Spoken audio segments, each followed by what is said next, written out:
Подготовка к 6-м спортивным играм «Дети Азии» идет полным ходом. Молодые спортсмены участвуют в отборочных турах. Журналисты готовятся к международному вещанию. На днях группа сотрудников НВК «Саха» вернулась с курсов повышения квалификации. О том, как проходила учеба, расскажет Розалия Борисова. Курсы повышения квалификации начались еще в январе. С начала года несколько групп вылетело в разные города страны. В Уфе обменялись опытом работники отдела выпуска. Техники повысили уровень знаний в Новосибирске. А зам спортивной журналистики учились операторы, продюсеры, режиссеры и звукорежиссеры в Москве. Также к нам должны приехать специалисты, которые должны обучить наших сотрудников. В общей сложности мы рассчитываем примерно обучить около 100 своих сотрудников. Таким образом, мы уверены, что предстоящие игры «Дети Азии» мы сможем осветить полностью своими силами.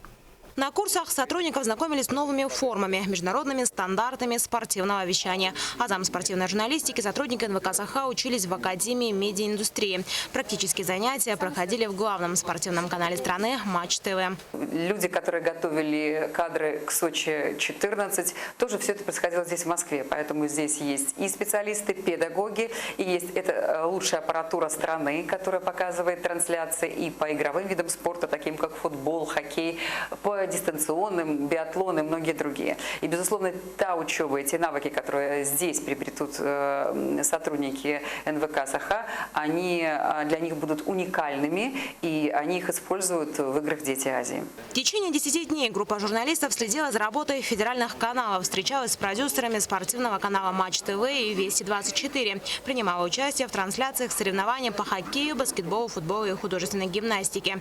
Московская стажировка не последняя. Учеба сотрудников в скором времени продолжится, но уже в стенах национальной вещательной компании.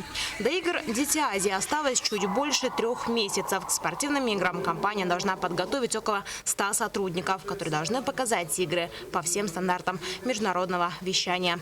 Розалия Борисова, Нина Корнилова, Дмитрий Сергачев, Гавриил Дичков, НВК «Саха», Москва, Якутск.